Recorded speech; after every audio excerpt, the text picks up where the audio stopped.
Hello everyone, कैसे हैं आप सब।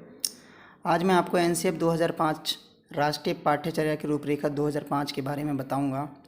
तो एनसीएफ की फुल फॉर्म है नेशनल करिकुलम फ्रेमवर्क, राष्ट्रीय पाठ्यचर्या की रूपरेखा।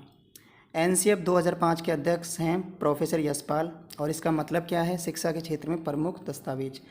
राष्ट्रीय पाठ्यचर्या का मुख्य उद्देश्य है शिक्षा बिना बोझ के। भारत में अब तक 3 राष्ट्रीय पाठ्यचर्या दस्तावेज बन चुके हैं, जो इस प्रकार हैं। पहले नंबर पर है राष्ट्रीय पाठ्यचर्या 1975, नंबर 2 पर है राष्ट्रीय पाठ्यचर्या 1988 और राष्ट्रीय पाठ्यचर्या 2000। उसके बाद ये एनसीएफ आया जो 2005 में लागू हुआ था।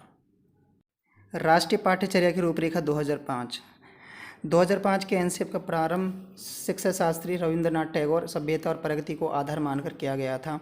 भारत सरकार के द्वारा रूपरेखा तैयार करने के लिए एक यूजीसी के पूर्व अध्यक्ष प्रोफेसर ने 23 सदस्यों की समिति का गठन किया। इस समिति के द्वारा 21 राष्ट्रीय बिंदुओं को मद्देनज़र रखते हुए 21 समूहों का गठन किया गया। एनसीएफ 2005 का निर्माण मानव विकास संसाधन मंत्रालय की देखरेख में किया गया था।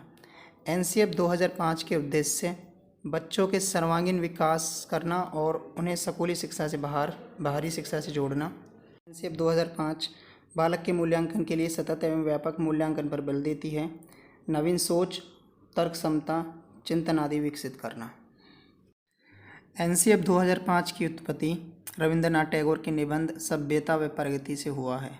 एनसीएफ 2005 में रूपरेखा के तहत सभी भाषा में 8वीं अनुसूची में इसका अनुवाद किया गया है। एनसीएफ 2005 के महत्वपूर्ण बिंदु।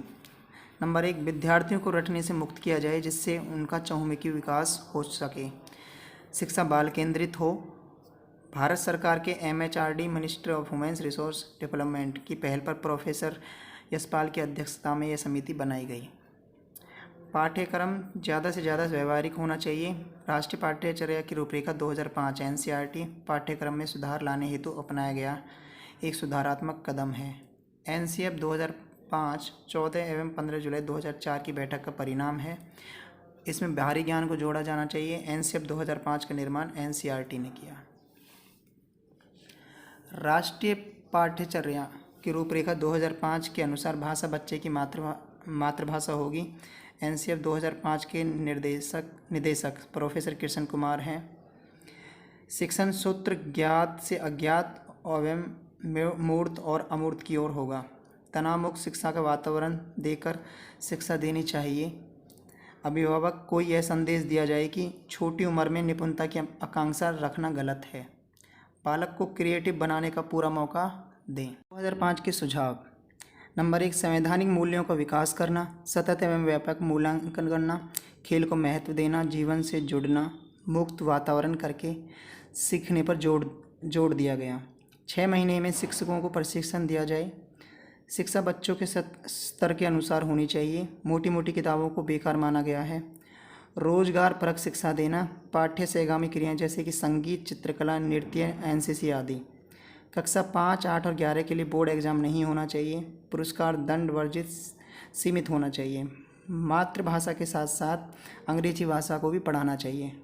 पूर्व ज्ञान का हमेशा उपयोग करना चाहिए। परीक्षा का डर दूर होना चाहिए। इसके साथ ही कुछ क्वेश्चंस, वन लाइनर क्वेश्चन दिए गए हैं।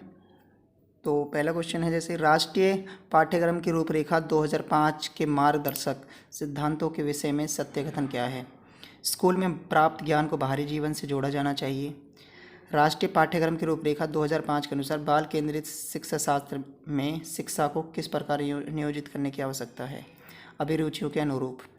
राष्ट्रीय पाठ्यक्रम की रूपरेखा 2005 के अनुसार शारीरिक असुविधा का सामान्य स्रोत नहीं है।